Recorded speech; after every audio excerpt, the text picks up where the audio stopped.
Thank you, Mr. Chairman. First, on behalf of both Senator Sullivan and myself, I want to emphasize the importance of the Arctic as a strategic region. The opening up of the Arctic Ocean is a world historical event. It's the equivalent of the discovery of the Mediterranean Sea. It's an entirely new water body that was unavailable for human use except for the indigenous peoples for all of human history. It's of enormous strategic importance. We've already had testimony about the northern route and trade to Europe.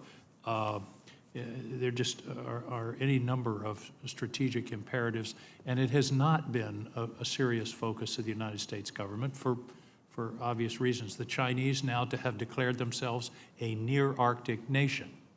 That's like Maine saying it's a near Caribbean state, but they've done it nonetheless, and I think it indicates their intention. So not really a question, but I commend to all of you, attention must be paid to this strategic, very important strategic region. Ambassador, you know from your work in Norway how important it is and how Russia and China are, of course, Russia has the huge border. Russia and China are both expressing great interest. So you and I, Senator, have had many discussions about this over the years, and I know that you share my concerns for the Arctic, and as you articulate how it emerges and what an important theater it is. The great news is the United States Navy has been up there for many, many years. You may not see them, but they're up there. As it begins I've been up there with them under, I know why. Yes, sir. As it begins to become more navigable on the surface, we also need to make sure that our presence is noted. We have not done that across all USG policy. So I know that in my current role as the U.S. Ambassador to Norway, working under the leadership of Secretary Pompeo, who's put an emphasis on this, as well as reading the U.S. Navy and the CNO's guidance for Arctic presence into the future. It will be a priority of mine, sir. A comment for both Ambassador Braithwaite and General Brown. We've talked to both of you about readiness and how many of our airplanes, how many of our ships are ready at any given moment.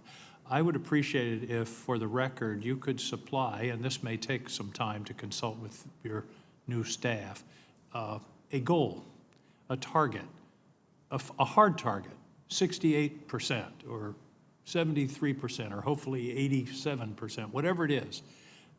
I'm a great believer in the adage that if you don't have a destination, you never get there.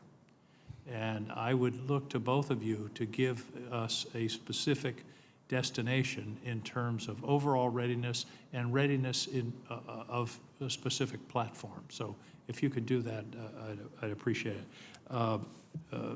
Mr. Anderson, I don't want to leave you out. One of my concerns is that all of our strategic thinking, and this is a commonplace that we tend to fight the last war, and yet the next war may well be cyber.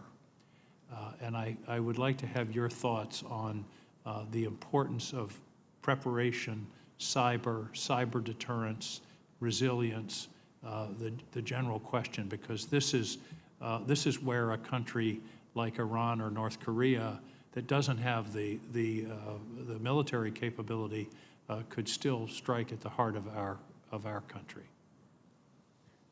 Yeah, thank you, Senator. So the department takes the cyber domain very seriously for all the reasons you mentioned. It is a domain of increasing importance that has become where we have been devoting with congressional bipartisan support, additional resources or cyber mission teams.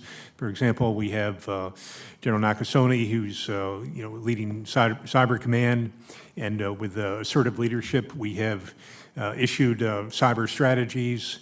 And we are defending forward. That's an important new approach.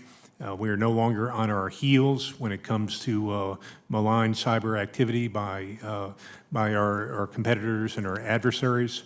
So I would say that with defending forward and persistent engagement with the authorities we now have and the resources, we are on a good trajectory but we're also not at all complacent. I would also say that your leadership with the Project Solarium has been very helpful on the several levels, helping to make a somewhat esoteric topic more digestible to the public at large. And I also know that Project Solarium, which a couple of people, my colleagues in policy, were able to They made participate in. David Norquist and Ken Rapano made invaluable contribution. Thank you. And I know there are a number of recommendations, so I look forward to, if confirmed, looking at those recommendations and seeing what more needs to be done.